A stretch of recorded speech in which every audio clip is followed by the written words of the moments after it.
Hello dear students, welcome to school spare. আশা করি সবাই ভালো আছো। তো যেখান থেকে আজকের এই ভিডিওটি দেখছো সবাইকে জানাই স্বাগতম।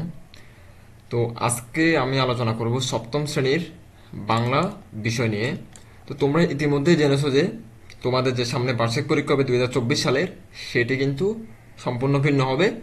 বর্তমান যে ষান্মাসিক মূল্যায়ন পরীক্ষা যে হয়েছিল তার সাথে কোনো মিল থাকবে না।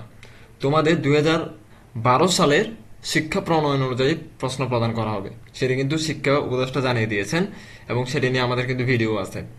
সো এখন কথা হচ্ছে তোমাদের বার্ষিক পরীক্ষা কি কি থাকতে পারে। যেহেতু এটা তোমাদেরকে মেধা যাচাই করা হবে, লিখিতভাবে পরীক্ষা নেওয়া হবে, খুব কঠিন হবে পরীক্ষা, পাস করা টাফ হবে। সেক্ষেত্রে তোমাদের এখন থেকে একটা ভালো একটা প্রস্তুতি গ্রহণ করতে হবে। তোমাদের বার্ষিক পরীক্ষা রচনামূলক প্রশ্ন থাকতে পারে, সংক্ষিপ্ত প্রশ্ন থাকতে পারে, বহু নির্বাচনী সৃজনশীল প্রশ্ন ইত্যাদি ইত্যাদি থাকতে পারে এবং সেগুলো সবকিছু লিখিত হবে।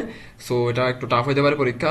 তো সব দিক বিবেচনায় রেখে আমি তোমাদের বাংলা বইয়ের 3টা অধ্যায়, চিঠি, পিরামিড এবং জগদীশ চন্দ্র বসু, এই 3টা অধ্যায় মিলে আমি টোটাল 11টি রচনামূলক প্রশ্ন, 15টি সংক্ষিপ্ত প্রশ্ন এবং 45টি বহু নির্বাচনী প্রশ্ন তৈরি করেছি তোমাদের জন্য। এটি একটি সাজেশন বলতে পারো, কারণ তোমাদের পাঠ্য বইয়ে কোনো রকম প্রশ্ন নেই। তোমাদের পাঠ্য বই শুধুমাত্র ছক পূরণ আছে এবং রিডিং আছে। তো এগুলো পড়ে তোমরা তো শুধু পাস করবা না, প্রশ্ন তো শিখতে হবে এবং বহু নির্বাচনী প্রশ্নগুলো ইত্যাদিগুলো শিখতে হবে। তোমাদের হাতে আছে আর 3 মাস, 3.5 মাস। তো আমি আশা করবো এখন থেকে প্রিপারেশন নিয়ে নিবা তোমরা। তো ভিডিওটি খুবই খুবই গুরুত্বপূর্ণ হতে যাচ্ছে, তোমরা বুঝতে পারছো। আর বাই দ্য ওয়ে, এটা কিন্তু তোমাদের প্রথম পর্ব। এখন থেকে নিয়মিত প্রত্যেকটা ভিডিও আমি এইভাবে আপলোড করব। তো যারা আমার চ্যানেলটি এখনো সাবস্ক্রাইব করো নাই, তারা সাবস্ক্রাইব করে নোটিফিকেশন বেলটা ওপেন করে দাও, যেন যে কোনো গুরুত্বপূর্ণ ভিডিওর নোটিফিকেশন তোমরা সবার আগে পেয়ে যাও। এবং ভিডিওটি ভালো লাগলে অবশ্যই অবশ্যই বন্ধুদের সাথে শেয়ার করে দিবে। চলো আমরা আলোচনায় চলে যাই। তো প্রথম আমরা রচনামূলক প্রশ্ন দেখে নিব। তো রচনামূলক প্রশ্ন চিঠি থেকে 3টা দেখবো। আর আমি আশা করবো তোমরা এগুলো সবগুলো প্রশ্ন নোট ডাউন করে রাখবা, কারণ বা পরবর্তীর জন্য সেভ করে রাখবা, কারণ এগুলো তোমাদেরকে পড়ে তারপর পরীক্ষা দিতে যাইতে হবে, ঠিক আছে? তো এবার আসি প্রথমে আমাদের রচনামূলক প্রশ্ন চিঠি অধ্যায় থেকে, ঠিক আছে? অধ্যায় থেকে। তো এখানে বলছে চিঠির লেখক তার অবস্থান বর্ণনা কিভাবে করেছেন। উত্তর: চিঠির লেখক তার বর্তমান অবস্থা বর্ণনা করতে গিয়ে বলেছেন যে তিনি অনেক বাধা অতিক্রম করে তার ইচ্ছার কেন্দ্রবিন্দুতে পৌঁছেছেন। তিনি নিজেকে এক বিশাল শক্তি হিসেবে প্রস্তুত করেছেন এবং তার চেহারার পরিবর্তন সম্পর্কে বলেছেন, যেমন বিশাল বাবরি চুল, মুখ ভর্তি দাড়ি গোঁফ। তিনি উল্লেখ করেছেন যে তিনি এখন রক্তের নদীতে সাঁতার কাটছেন, যা তার অতীতের সত্তার সঙ্গে সম্পূর্ণ আলাদা। বাই দ্য ওয়ে, একটা কথা বলে রাখা ভালো, আমি আশা করবো তোমরা অলরেডি রিডিংটা পড়ে রেখেছো, ঠিক আছে? যারা রিডিংটা পড়ো নাই তারা রিডিংটা পড়ে নিবা, কারণ নাহলে প্রশ্নগুলো বুঝবা না কিছু। তো এবার আমরা 2 নম্বর প্রশ্ন চলে, যেগুলো কিন্তু রচনামূলক প্রশ্ন। মুক্তিযোদ্ধার মা চিঠির মাধ্যমে কি ধরনের অনুভূতি প্রকাশ পেয়েছে। উত্তর: মুক্তিযোদ্ধার মা চিঠির মাধ্যমে অনুভূতির প্রকাশ পেয়েছে যে তিনি তার ছেলের মঙ্গল কামনা করছেন এবং যুদ্ধের কঠিন পরিস্থিতি সত্ত্বেও তার ছেলের সাহস ও দৃঢ়তার প্রতি গর্ব অনুভব করছেন। চিঠি তার মায়ের প্রতি গভীর ভালোবাসা এবং শঙ্কা প্রকাশ করে যে তিনি আশা করছেন একদিন তার ছেলেকে আবার দেখতে পাবেন, ঠিক আছে?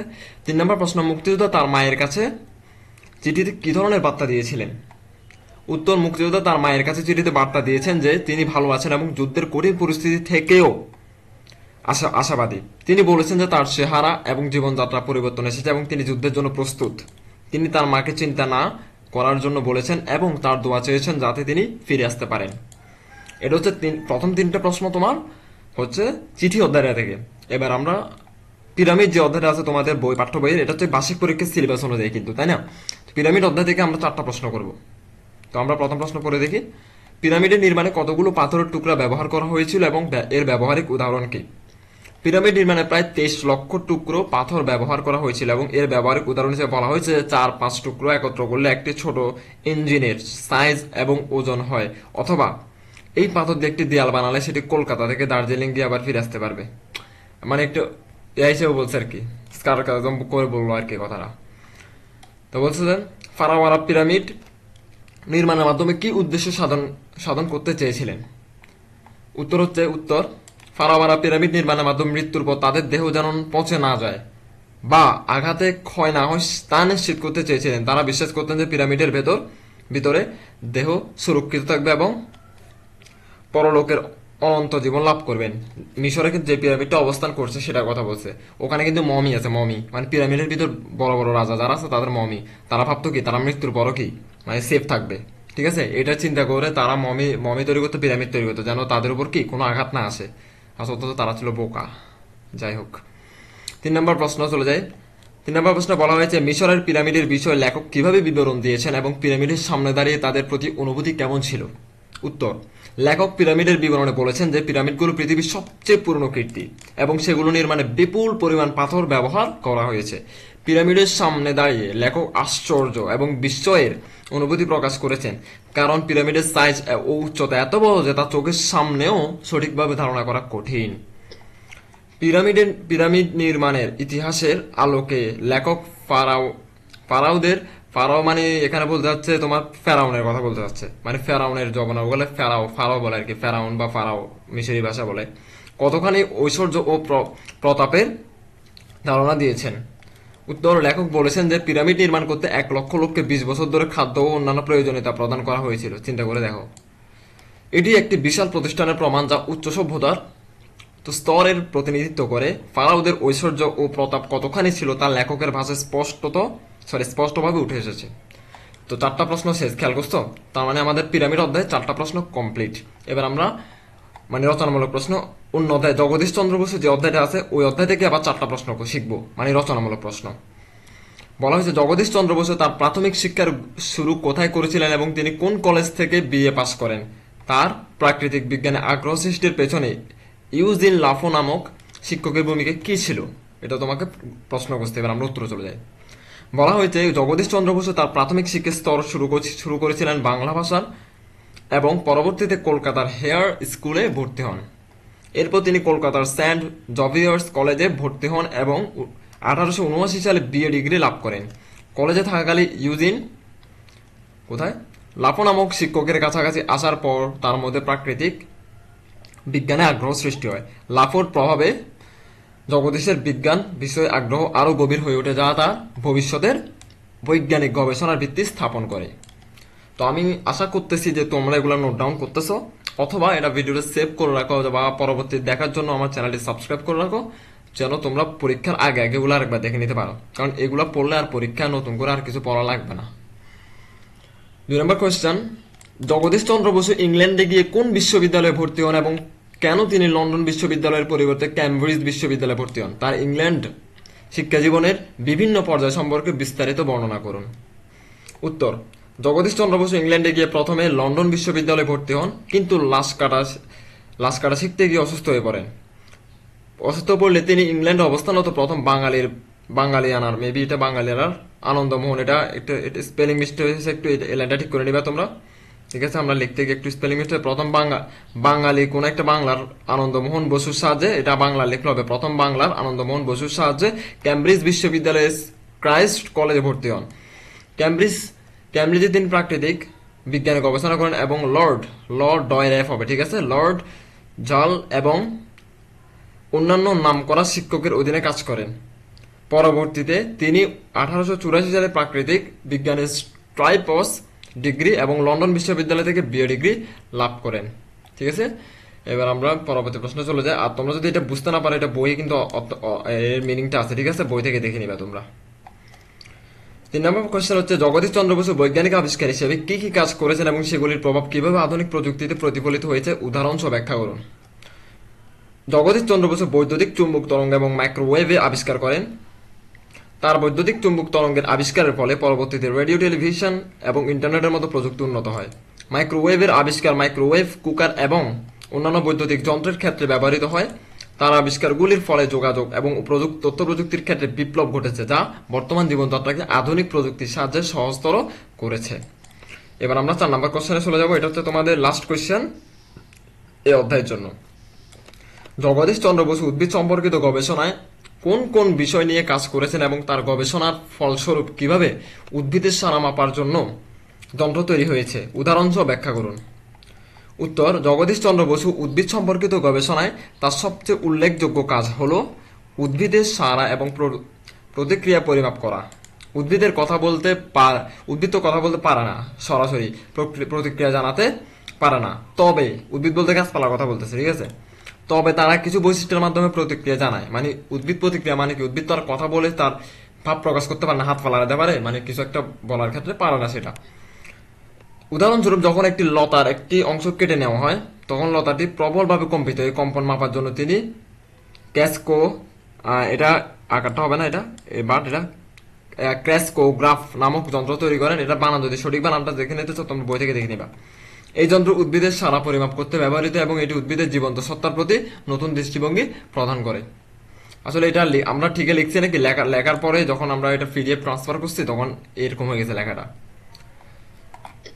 তো এবার আস্তে আস্তে সংক্ষিপ্ত প্রশ্ন, আমাদের রচনামূলক প্রশ্ন কি ডান।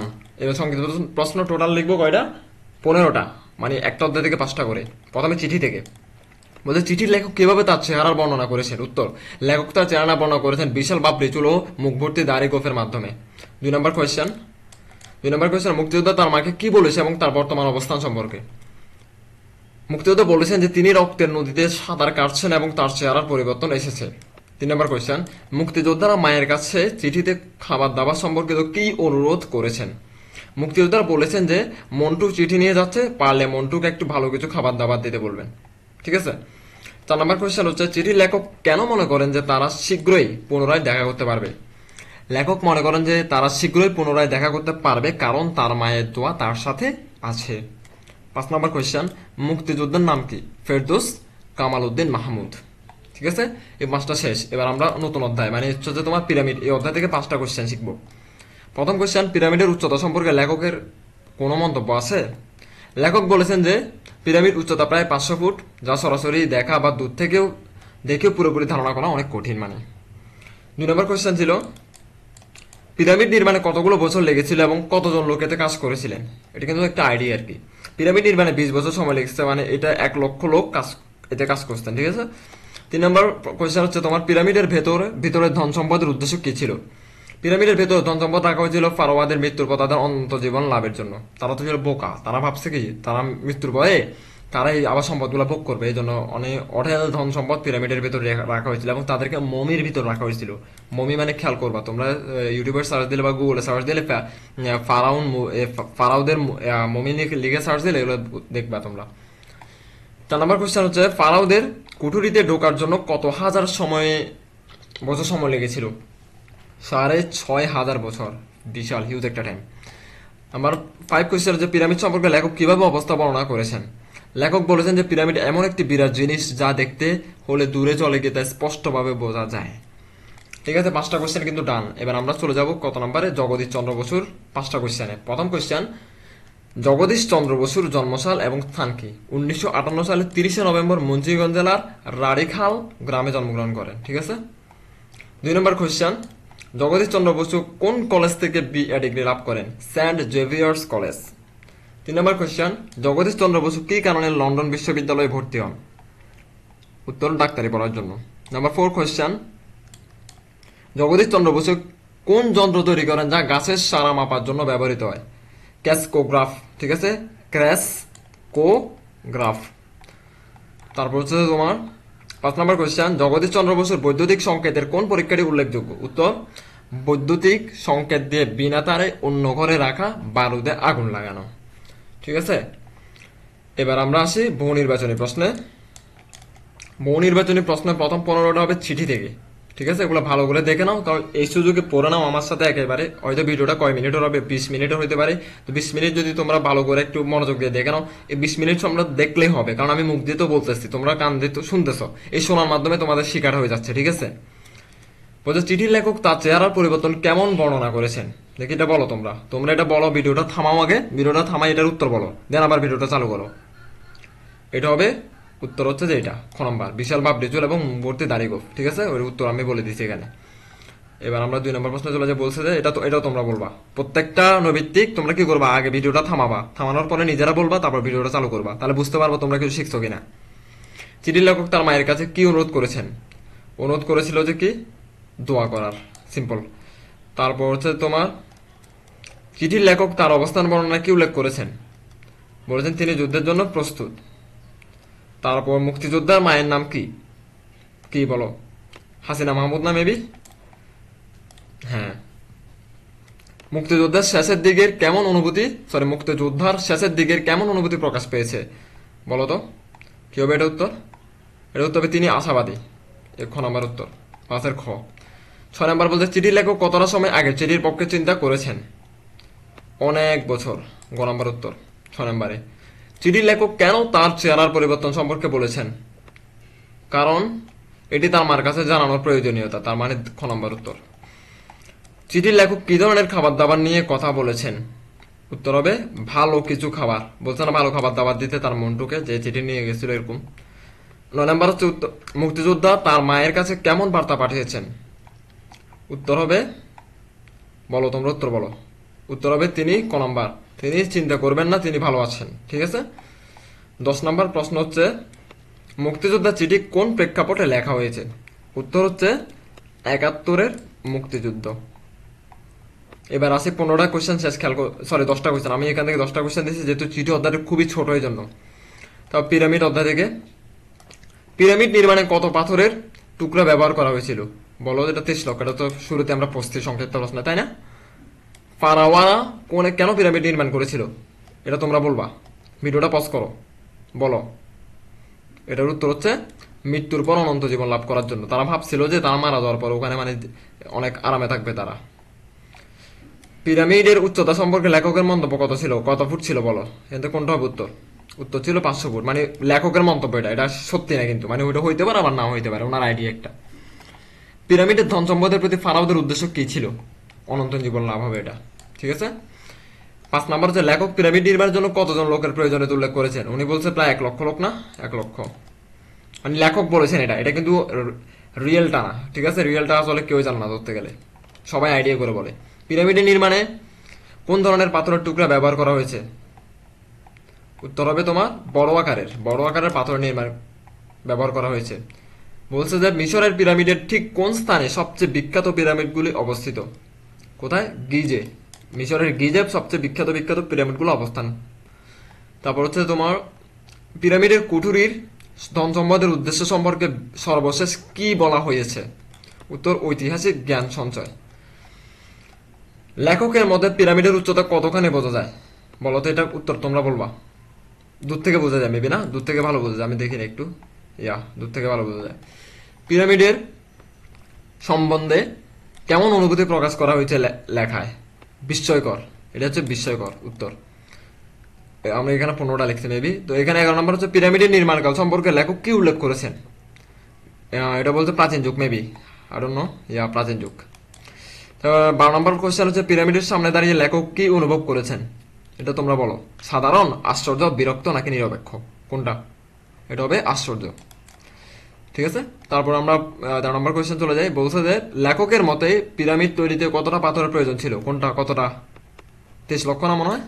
23 লক্ষ। ঠিক আছে। 14 নম্বর পিরামিড নির্মাণের ইতিহাস নিয়ে লেখক কোন বিষয়ে বিশেষ গুরুত্ব দিয়েছেন? ফারাওদের ঐশ্বর্য।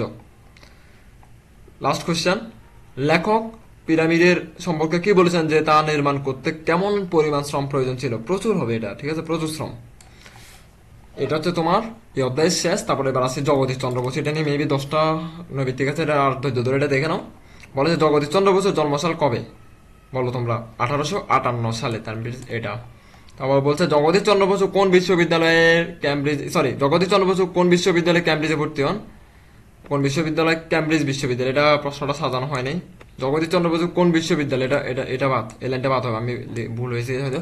জগদীশ চন্দ্র বসু কোন বিশ্ববিদ্যালয়ে ভর্তি হন? ক্যামব্রিজ বিশ্ববিদ্যালয়। ঠিক আছে, এটা কাটা হবে। তারপর হচ্ছে যে তোমার জগদীশ চন্দ্র বসু বৈদ্যুতিক চুম্বন তরঙ্গের কোন দৈর্ঘ্য আবিষ্কার করেন? কোন কোন দৈর্ঘ্য আবিষ্কার করেছিলেন? 5 মিলিমিটারের দৈর্ঘ্যটা। 5 মিলিমিটার না? এটা হবে উত্তর। এটা একটা হচ্ছে 5 মিটার আর একটা হচ্ছে 5 মিলিমিটার, খেয়াল রাখবে এটা। 4 নম্বর কোয়েশ্চেন হচ্ছে জগদীশ চন্দ্র বসুর আবিষ্কারের পরবর্তী প্রযুক্তি কি কি ক্ষেত্রকে প্রভাবিত করেছে? এটার উত্তর হবে টেলিভিশন এবং রেডিও। 5 নাম্বার, জগদীশ চন্দ্র বসু কেমন উপাধি লাভ করেন? ডিএসসি উপাধি লাভ করেন তিনি। জগদীশ চন্দ্র বসু কোন জগদীশ চন্দ্র বসুর কোন বিজ্ঞানী রেডিও আবিষ্কার করেন একই সময়? মানে ওই একই সময় উনি আরেকজন বিজ্ঞানী রেডিও আবিষ্কার করেন। বিজ্ঞানীটার নাম কি? এটার নাম হচ্ছে গুলিয়েলমো মার্কনি। ঠিক আছে। 7 নম্বর হচ্ছে জগদীশ চন্দ্র বসু কোন শিক্ষকের কাছ থেকে প্রাকৃতিক বিজ্ঞানে আগ্রহ লাভ করেন? বলতো কোনটা হবে? Eugene Lafont. এটা কিন্তু আমরা শুরুতে বসছি, হয়তো রচনামূলক প্রশ্ন বসছিলাম। জগদীশ চন্দ্র বসু কোন বিশ্ববিদ্যালয়ে বিএ ডিগ্রি লাভ করেন? কোন বিশ্ববিদ্যালয়? লন্ডন বিশ্ববিদ্যালয়। ঠিক আছে, বিএ ডিগ্রি লাভ করেন লন্ডন বিশ্ববিদ্যালয় থেকে। জগদীশ চন্দ্র বসুর বৈদ্যুতিক সংকেতের পরীক্ষাটি কোথায় অনুষ্ঠিত হয়? কলকাতার টাউন হলে। তারপর আসতে তোমার 10 নম্বর কোয়েশ্চেন, জগদীশ চন্দ্র বসুর আবিষ্কারের উপর ভিত্তি করে কোন প্রযুক্তি ব্যবহার করা হয়? উত্তর হচ্ছে খ, টেলিভিশন। 11 নম্বর কোয়েশ্চেন, জগদীশ চন্দ্র বসু কত বছর বয়সে প্রথম বাঙালিয়ানা হন? মানে বাঙালির হন এটার লিখছিলাম ঠিক করে, বাট জিনিসটা একটু এলোমেলো হয়ে গেছে। বাঙালি হন, এরকম বাঙালি হন এটা বলা যায়। প্রথম বাঙালি হন কত বছর বয়সে?